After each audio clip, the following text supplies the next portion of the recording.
A black man, I just knew things have changed.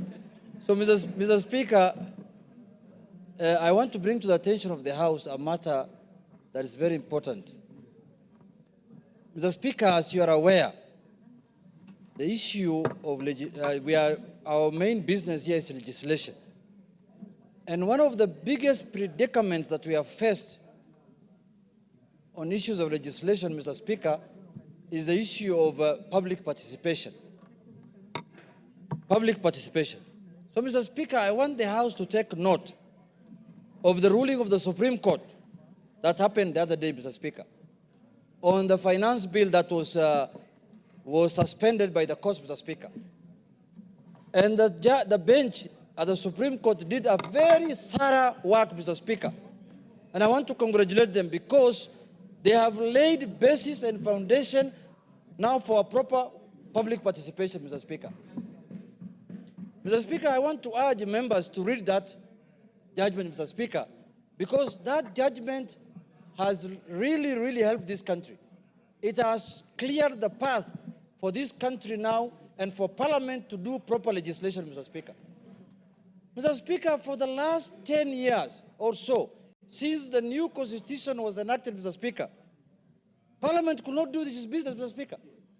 Any legislation we do here, any act that is assented to by the President, Mr. Speaker, somebody goes to High Court, and the High Court declares that act unconstitutional, Mr. Speaker, when in the actual sense, an act could have 73 or even 80 clauses, Mr. Speaker.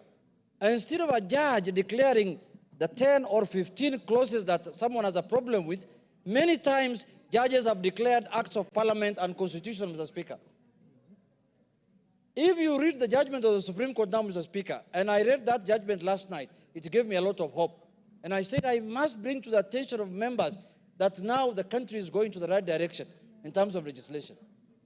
The Supreme Court said, one of the best things the Supreme Court said is that Parliament doesn't have to convince the public on what they are doing or the legislation. They just need to inform them.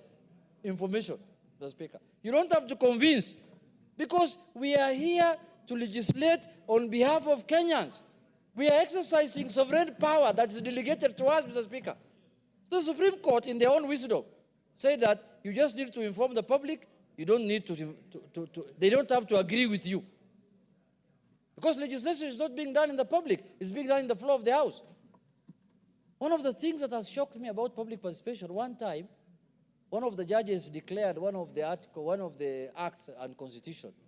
And he said that the advert that was released to the public was done in English and not Swahili. And himself is doing his judgment in English. He did not do it in Swahili, Mr. Speaker. So, Mr. Speaker, without belaboring the matter, time is ripe now for the public participation bill to come to this floor of the House. The Supreme Court has spoken on it. The Supreme Court has cleared the path. Now we need to get a proper public participation bill on the floor of the House so that we can dispense off with that matter once and for all. Kenyans have suffered. Kenyans have suffered in the sense that any legislation that is made by their representatives is normally declared null and void and unconstitutional by the courts, Mr. Speaker. The courts are legislating through, I don't know how to describe it, through the back door, Mr. Speaker. So, Mr. Speaker, that matter must come to a rest. But I want the majority leader to weigh on this matter. And I also have the issue of femicide, Mr. Speaker. Femicide. Our women are being killed, Mr. Speaker, Kenyeji. Even today, there is one that has been killed and her body parts thrown at Eastleigh, Mr. Speaker. At Eastleigh. Another one, Atlangata. But her origin is from Eastleigh. So, Mr. Speaker, that matter also we need to talk about it, but let the majority leader pronounce himself on the issue of the Supreme Court and public participation. Thank you.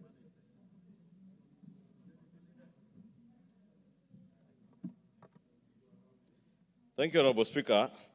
Let me first commend the Leader of Minority, the Honorable Junet Mohamed, for raising this issue on the matter of the judgment, and also take this opportunity to commend the Supreme Court. Because, Honorable Speaker, the architecture of a constitution, and we must thank God that under the 2010 Constitution, the Supreme Court came into being. Because, Honorable Speaker, as an advisory court also, they have now set the pace, as the Honorable Junet Mohamed says, for us to be able to enact substantive legislation to guide our public participation exercises in the legislative processes of this House and even those of the other House and our county assemblies, Honorable Speaker. Honorable Speaker, I want to agree with the Leader of Minority that in line with Article 2 of our Constitution, that says that the people may exercise their sovereign power either directly or through their democratically elected representatives.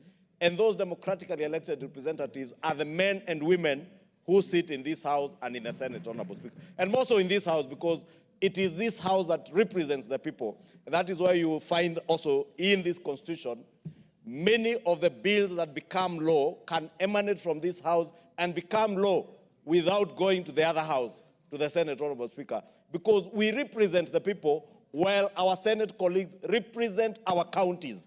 And that is why those bills that touch on counties and county governments must, as a matter of the Constitution, go to the other House and may also emanate from that House, but must be completed in this House. And that is why I've always argued, Honorable Speaker, since 2013, when we began this new system with the bicameral parliament, that we don't need to belabor which House is superior to the other.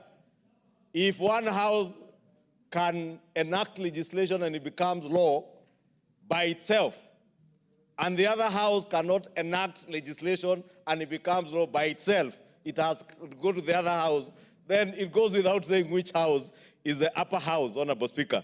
But that is not the point, Honorable Speaker.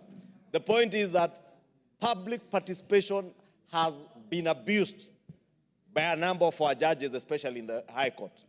And I must commend the Supreme Court and those other judges who have exercised judicial restraint in making determination as to what constitutes good public participation. And I've read previous judgments on qualitative and quantitative analysis of what is good public participation, Honorable Speaker. But the Supreme Court now has put it very well. And I want to agree with Honorable Junet that it was misconstrued that public participation is a referendum. And in fact, during the public participation exercise of the impeachment process of the former deputy president, there are those who argued that way. And there are those who believe that we are going to carry out a referendum exercise. Public participation is to go out and collate the views of the public. But it's still up to the members of parliament to consider the views of the members of the public. And they may not necessarily be the right views. And you know, Honorable Speaker, it is said that opinions are as many as, I don't want to say what they say out there, but you know what they say, that opinions are as varied as you know what. And everybody has theirs. Therefore, as many views as we will get from the public, Honorable Speaker, the onus is still on us as the lawmakers to consider all those views, balance those views.